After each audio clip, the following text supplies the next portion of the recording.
Bugün kişisel gelişim dünyasının en klasik kitaplarından birini konuşacağız. Olumlu Düşünmenin Gücü.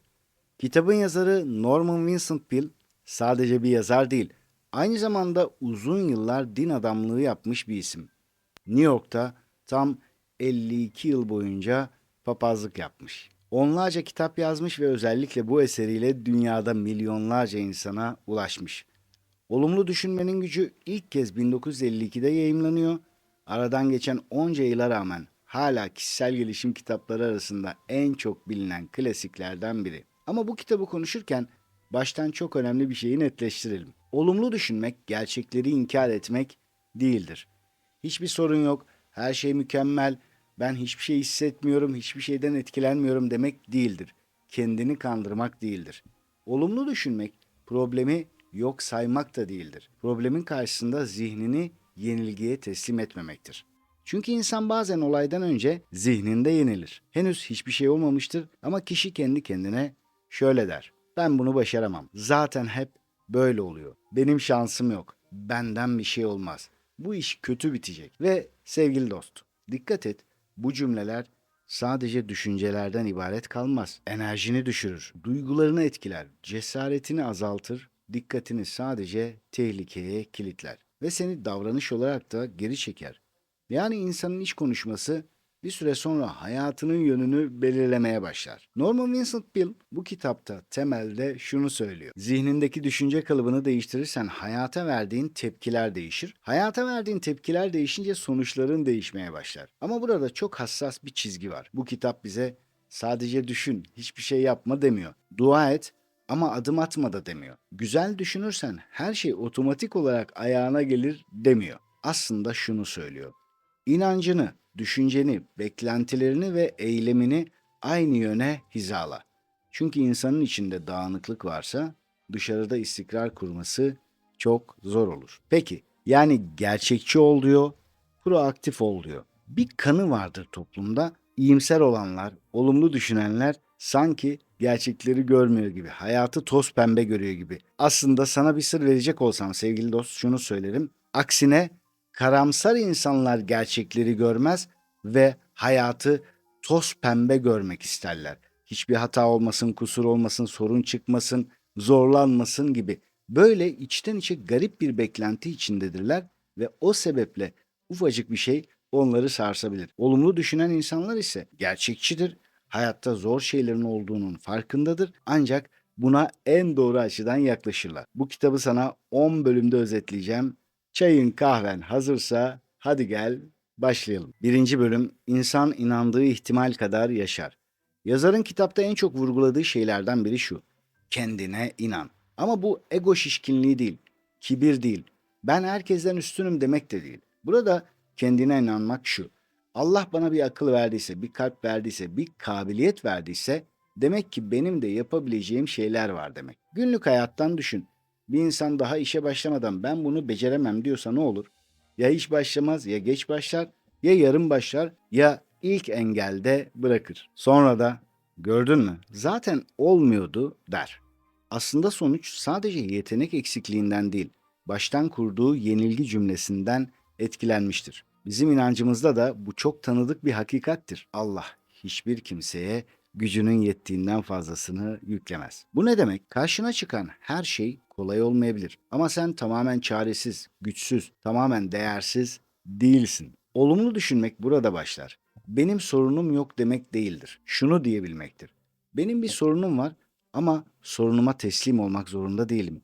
Mutlaka bir çözümü vardır ve onu bulacağım. İkinci bölüm, olumlu düşünmek zihinsel bir disiplindir. Norman Vincent Peale'e göre olumlu düşünmek bir defalık motivasyon cümlesi değildir. Yani sabah aynaya bakıp çok güçlüyüm, her şey mükemmel deyip sonra gün boyu eski korkularla yaşamak olumlu düşünmek değildir. Olumlu düşünmek bir disiplindir. Tıpkı beden kası gibi zihin de tekrarlarla şekillenir. Sen yıllarca kendine şunu söylediysen, ben yapamam, ben yeterli değilim, ben başlasam bile devamını getiremem, benim hayatımda güzel şeyler olmaz. Bu ve benzeri cümleler söylediysen, bir gün olumlama yaptın diye bütün sistem hemen değişmez tabii ki. Çünkü zihin tekrarlarla programlanır. Günlük hayatta bunu çok görürüz. Bir insan sürekli bugün de kötü geçecek diye güne başlıyorsa bütün gün zihni kötü gidecek şeyleri arar. Buraya odaklanır. Retiküler aktivasyon sistemi diye bir şey vardır beynimizde. Trafikte bir aksilik olur. Gördün mü? Biri mesajına geç döner. Zaten kimse beni önemsemiyor. Küçük bir hata yapar. Ben hep böyleyim. Zihin neye şartlanırsa onu kanıtlamaya çalışır. Bizim kültürümüzde de zihnin ve kalbin temizliği çok önemlidir. Nasıl bedenini temizliyorsan zihnindeki düşünceleri de fark etmen gerekir. Çünkü bazı düşünceler insanın içinde çöp gibi birikebilir. Nedir bunlar? Kırgınlıklar, korkular, kıyaslar, pişmanlıklar, felaket senaryoları. Ve insan bir süre sonra kendi zihninin içinde huzursuz bir evde yaşamaya başlar. Kur'an'da bir ayet var. Kalpler ancak Allah'ı anmakla huzur bulur. Çünkü zihin sürekli geleceğe koşar, geçmişe döner, kontrol etmeye çalışır. Ama kalp Allah'a yaslandığında şunu hatırlar. Ben elimden geleni yaparım ama hayatın tamamını kontrol etmek zorunda değilim. Zaten gücüm de yetmez. İşte olumlu düşünmenin manevi zemini burasıdır. Zihin tek başına pozitif kalmakta zorlanır ama kalp bir yere dayanırsa, en güzele, en güçlüye dayanırsa zihin de toparlanır. Sevgili dostum, bu arada burada anlattığım şeyler sana tanıdık geliyorsa, yani sen de zihninde sürekli aynı olumsuz cümlelerin döndüğünü, başlamak isteyip başlayamadığını, değişmek isteyip eski kimliğine geri çekildiğini hissediyorsan, bunun için hazırladığım özel bir eğitim var. 21 günde zihnini formatla challenge eğitimi. Bu eğitimde tam olarak şunu çalışıyoruz. Eski zihinsel kayıtları fark etmek, bilinçaltı düzeyde dönüşüm başlatmak, yeni kimliği güçlendirmek ve bunu sadece bilgi olarak değil, 21 günlük canlı derslerle pratik bir sistemle hayata geçirmek. Artık buna sabah 5.30 kulübü de diyoruz. Çünkü her sabah 5.30'da canlı olarak buluşup o günün konusunu işliyoruz. İnsan yapması gerekenleri bilir çoğunlukla ama içindeki eski program onu eski hikayesine çeker. İşte bu eğitimde biz eski programı fark edip zihni yeni bir yöne doğru formatlamak üzerine çalışıyoruz. Detayları açıklama kısmına bırakıyorum. Videodan sonra incelemeni tavsiye ederim. Şimdi kitaba dönelim. 3. bölümdeyiz. Ben kulumun zannı üzereyim. Neden iyiyi beklemeyelim ki? Peel'in kitabında sık sık vurguladığı şeylerden biri de beklentidir. Yazar şunu anlatıyor. İnsan sürekli kötüyü beklerse zihni ona göre çalışmaya başlar. Sürekli başarısızlık beklerse davranışları da o beklentiye göre şekillenir. Sürekli reddedilmeyi beklerse ilişkilerde daha gergin, daha savunmacı ve kapalı olur. Günlük hayattan düşün, bir görüşmeye gidiyorsun ama içinden şunu diyorsun. Kesin beni beğenmeyecekler. Zaten beni seçmezler. Ben kendimi iyi ifade edemem. Bu düşüncelerle o görüşmeye girdiğinde bedenin kasılır, sesin değişir, enerjin düşer. Belki de sahip olduğun potansiyeli ortaya koyamazsın. Sonuç kötü gelirse ben zaten biliyordum dersin. Oysa belki de bildiğin şey gerçek değil. Zihninin eski beklentisiydi. Bizim kültürümüzde bunun çok derin bir karşılığı var. Hadis-i Kutsi'de şöyle buyuruluyor. Ben kulumun bana olan zannı üzereyim. Bu bence çok sarsıcı bir cümle. İnsan Allah hakkında nasıl bir zan taşıyor? Allah beni unuttu, benim duam kabul olmaz, benim hayatımda güzel şeyler olmaz, ben hep eksik kalacağım. Elbette hayat her zaman istediğimiz gibi gitmez. Elbette her dua bizim istediğimiz biçimde sonuçlanmaz. Elbette insan bazen imtihanlardan geçer. Ama bu kötüyü beklemeyi hayat tarzı haline getirmemiz gerektiği anlamına gelmez. O halde neden en iyiyi beklemeyelim? Neden ben elimden geleni yapacağım ve Allah'ın benim için hayır kapıları açabileceğine inanacağım? Neden şöyle demeyelim? Geçmişte olmadı diye gelecekte de olmayacak sanmak zorunda değilim. İşte olumlu düşünmek burada basit bir motivasyon cümlesi olmaktan çıkar. Bir inanç duruşuna dönüşür. Ama tekrar söyleyelim.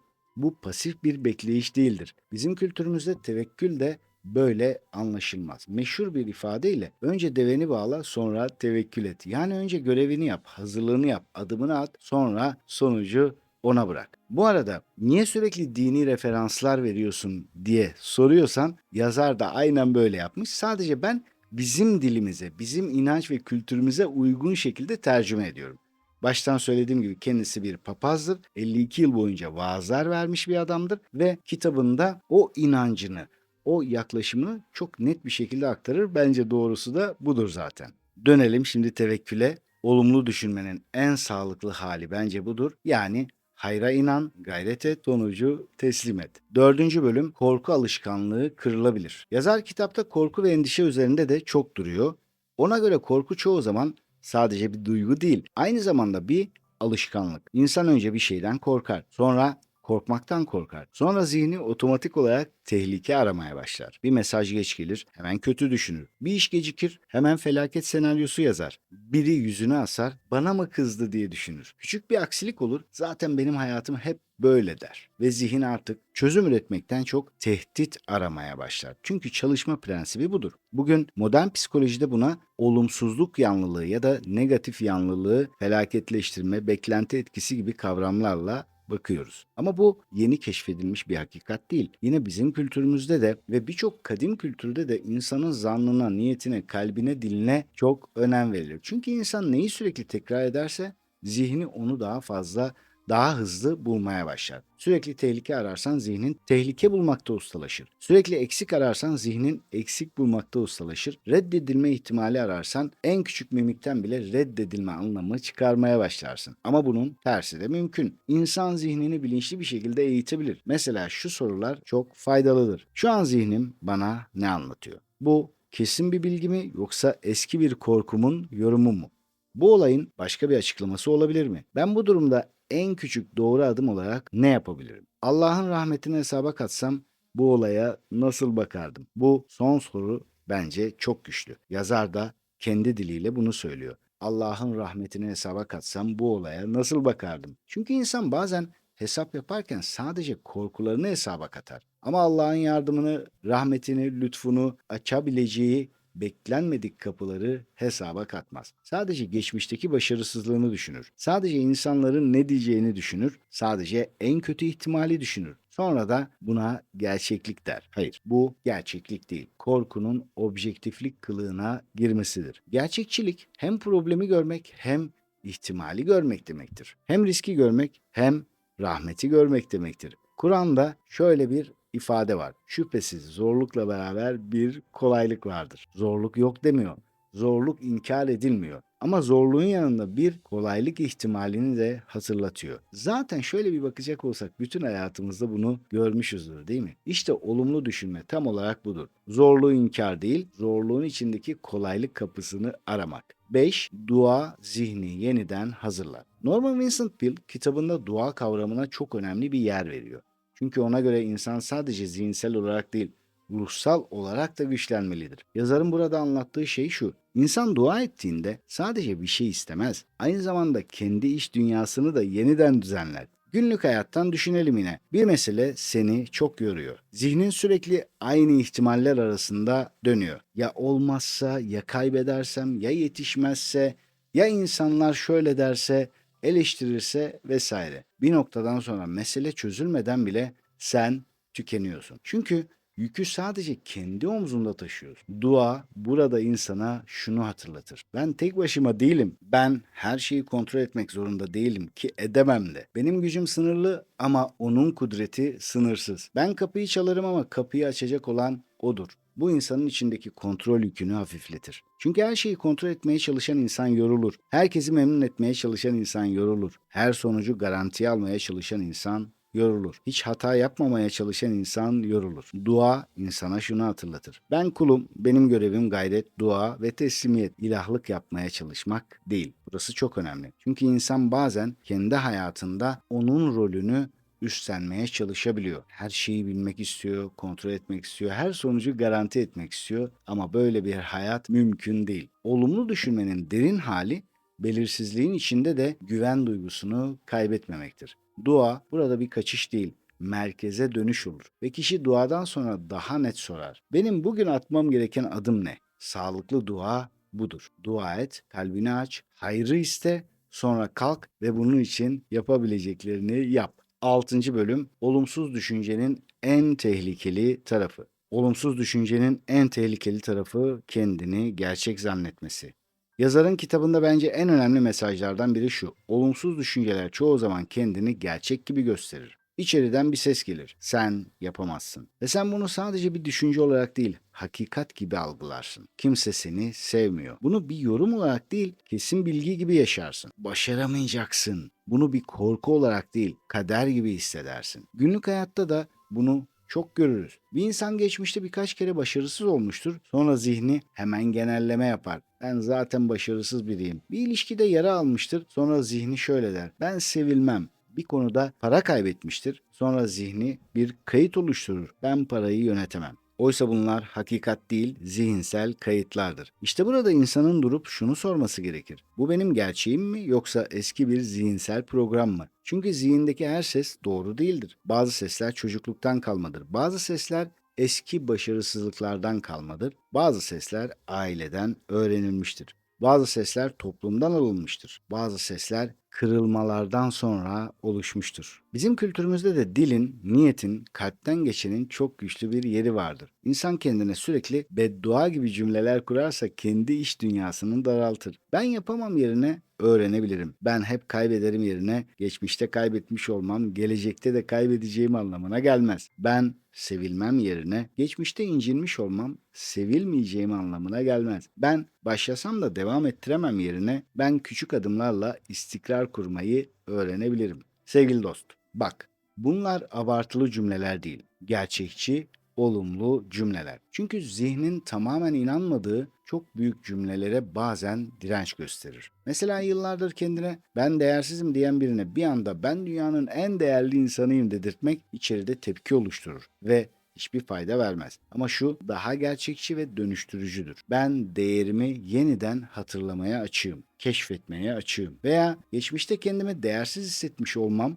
gerçekten değersiz olduğum anlamına gelmez. Olumlu düşünme böyle sağlıklı olur. İnkar etmeden, şişirmeden, gerçekçi ama güçlendirici bir iç konuşma oluşturmak. 7. bölüm olumlu düşünmek toksik bir pozitiflik değildir. Burada çok önemli bir ayrım var. Çünkü olumlu düşünme meselesi bazen yanlış anlaşılıyor. Hatta çoğu zaman. Bazı insanlar şöyle kullanıyor. Üzülme, korkma, negatif düşünme. Düşünmezsen geçer. Her şey sende bitiyor. Sen böyle düşündüğün için başına geliyor. Bu yaklaşım bazen yaralayıcı olabilir. Çünkü insan gerçekten zor bir dönemden geçiyor olabilir. Yas yaşıyor olabilir. Travma yaşamış olabilir. Depresyonla, kaygıyla, panikle, tükenmişlikle mücadele ediyor olabilir. Zor bir dönemdir kısacası. Maddi, ailevi, ilişkisel ciddi sorunları olabilir. Böyle bir insana sadece pozitif düşün demek yeterli değildir. Hatta bazen insanın acısını küçümsemek olur bu. Healing kitabını da burada sağlıklı okumak gerekir. Olumlu düşünmek, duyguları bastırmak değildir. Asıl mesele şudur, duygularını inkar etme.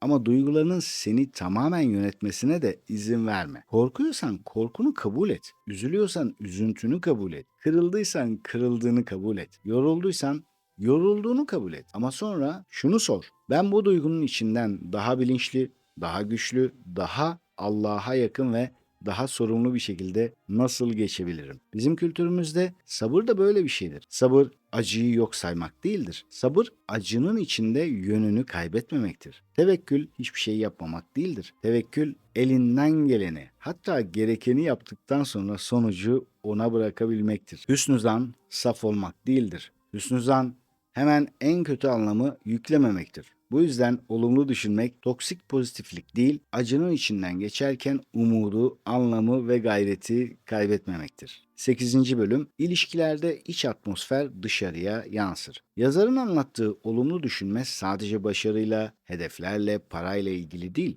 ilişkilerle de çok ilgilidir. Çünkü insanın içindeki atmosfer dış ilişkilerine yansır. Kendi içinde sürekli tehdit algısıyla yaşayan biri, insanların davranışlarında kolayca tehdit gibi yorumlar. Birisi geç cevap verir, beni umursamıyor. Biri kısa konuşur, benden soğudu. Biri eleştiri yapar, beni küçük görüyor. Biri kendi sınırını koyar, beni reddediyor. Böyle olunca insan ilişkilerde ya saldırganlaşır ya içine kapanır ya da aşırı onay aramaya başlar. Olumlu düşünmek burada şunu sağlar. Ben hemen en kötü yoruma gitmek zorunda değilim. Bu çok güçlü bir dönüşümdür. Çünkü ilişkilerde çoğu problem olaydan değil, olaya yüklenen anlamdan çıkar. Tabii ki bazen insanlar gerçekten kırıcı olabilir. Bazen sınır koymak gerekir. Bazen mesafe almak gerekir ve bazen bir ilişkiyi bitirmek gerekebilir. Ama Her durumda zihnin ilk otomatik yorumu doğru olmayabilir. Bizim kültürümüzde de buna çok güzel bir karşılık var yine. Hüsnü zan. Yani iyi zan. Bu kandırılmak değil, saf olmak değil. Bu herkesi haklı görmek de değil. Bu kesin bilgi yokken hemen en kötü hükmü vermemektir. Olumlu düşünmek de ilişkilerde tam olarak bunu öğretir. Daha geniş bakabilmek. Bu kişinin davranışı benim değersiz olduğumu kanıtlamıyor demek. Birinin beni anlamaması benim anlatılmaya değmez olduğum anlamına gelmiyor. Bir ilişkide yara almam, sevgiye tamamen kapanmam gerektiği anlamına gelmiyor. Bu bakış insanı hem daha sakin hem de daha güçlü yapar. 9. Kitabın özü. İnanç, düşünce ve eylem aynı hizaya gelmeli. Eğer bu kitabı tek bir cümleyle özetleseydim şöyle diyebilirdim. İnsan zihninde taşıdığı inanç iklimine göre yaşar. Korku ikliminde yaşayan insan fırsatın içinde bile tehdit görür. Ümitsizlik ikliminde yaşayan insan kapı açılsa bile girmeye cesaret edemez. Kendini değersiz gören insan sevgi geldiğinde bile onu taşıyamaz. Başarısızlığa inanmış insan başarı ihtimali doğduğunda bile kendini sabote edebilir. Ama insan iç iklimini değiştirmeye başladığında hayatı da başka bir türlü görmeye başlar. Burada olumlu düşünce dediğimiz şey aslında 3 parçadan oluşuyor.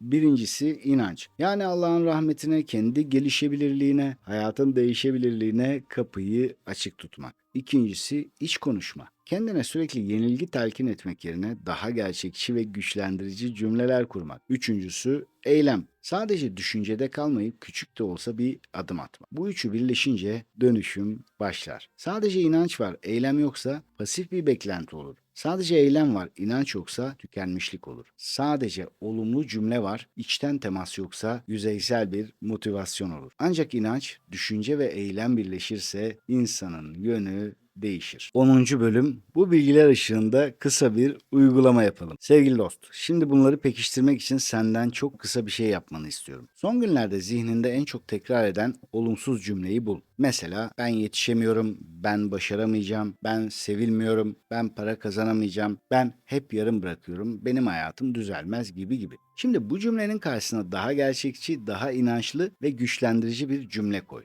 Ama abartma. Zihninin tamamen reddedeceği bir cümle kurma. Yani ben hiçbir şeyi başaramam yerine ben küçük adımlarla yeniden başlamayı öğrenebilirim. Benim hayatım düzelmez yerine bugün küçük bir doğru adım atarsam hayatımın yönünü değiştirmeye başlayabilirim. Ben hep kaybederim yerine geçmişte kaybetmiş olmam yine kaybedeceğim anlamına gelmez. Allah beni unuttu gibi ağır bir iç duygu varsa Allah'ın rahmetini bugün yeniden hesaba katmaya niyet ediyorum. Ve bunu sadece bir defa söyleme. 7 gün boyunca sabahları şu 3 cümleyi söyle mesela. Bugün hayra açık olacağım. Bugün üzerime düşen küçük adımları atacağım. Sonucu zorlamayacağım. Elimden geleni yapıp sonucu ona bırakacağım. Bazen dönüşüm büyük kararlarla değil, her gün tekrar edilen küçük cümlelerle başlar. Eğer buraya kadar izlediysen ve henüz videoyu beğenmene rağmen beğen tuşuna basmadıysan belki bunu bir düşünebilirsin. Henüz abone değilsen belki abone olmayı da düşünebilirsin. Eskiden pek hatırlatmazdım ama YouTube algoritması böyle çalıştığı için ara ara hatırlatmak durumunda kalıyorum. Belki yorumlarda da buluşabiliriz değil mi? Yani en çok kullandığın olumsuz cümle ne? Bu